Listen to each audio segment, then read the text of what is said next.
قبر کی رات۔ یہ کہانی ایک نوجوان سلیم کی ہے جو دنیاوی لذتوں میں مگن تھا اور زندگی کی حقیقتوں سے غافل تھا۔ سلیم کے دوست اکثر اسے تنبیہ کرتے تھے کہ دنیا فانی ہے، موت اٹل ہے اور انسان کو اپنی آخرت کے بارے میں سوچنا چاہیے، لیکن سلیم ہر بات کو مذاق میں اڑا دیتا تھا۔ ایک دن سلیم کا اچانک انتقال ہو گیا۔ اس کے گھر والے غم سے نڈھال تھے اور اسے قریبی قبرستان میں دفن کر دیا گیا۔ سب لوگ جنازے سے واپس آ گئے، لیکن سلیم کے لیے اصل امتحان کا آغاز قبر کی رات سے ہوا۔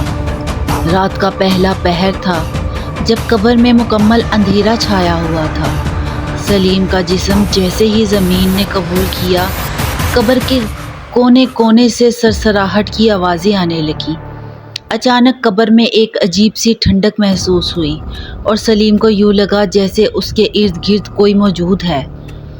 اچانک دو خوفناک فرشتے نمودار ہوئے جن کے چہرے خوف سے بھرے ہوئے تھے۔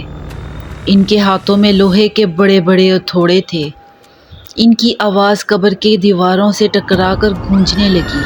تیار ہو سلیم، آج تیرے اعمال کا حساب لیا جائے گا۔ سلیم کے جسم میں خوف کی لہر دوڑ گئی۔ وہ کوشش کرتا رہا کہ کچھ بولے، لیکن اس کی زبان ساتھ نہ دے رہی تھی۔ فرشتوں نے پوچھا، تیرا رب کون ہے؟ تیرا دین کیا ہے؟ سلیم گھبراہٹ میں کچھ جواب نہ دے سکا۔ اس کی قبر میں ایک زوردار دھماکہ ہوا اور قبر کی دیواریں جیسے سمٹنے لگیں۔ اسے یوں لگا جیسے زمین اس کے جسم کو پیس رہی ہے۔ ہر طرف اندھیرا تھا اور اس کی چیخیں قبرستان میں کوئی نہ سن سکا۔ قبر میں اسے ایسا درد محسوس ہونے لگا جو دنیا کی کسی تکلیف سے زیادہ شدید تھا۔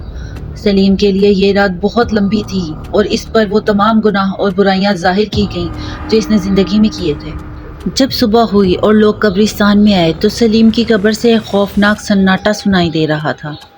گاؤں کے بزرگوں نے کہا کہ سلیم کی روح اب بھی اپنے اعمال کی سزا بھگت رہی ہے۔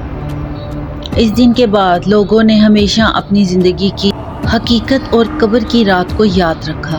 سلیم کی کہانی ایک سبق بن گئی کہ دنیا کی زندگی عارضی ہے اور قبر کی رات کا حساب حقیقی ہے۔ میرے چینل کو سبسکرائب ضرور کیجیے گا۔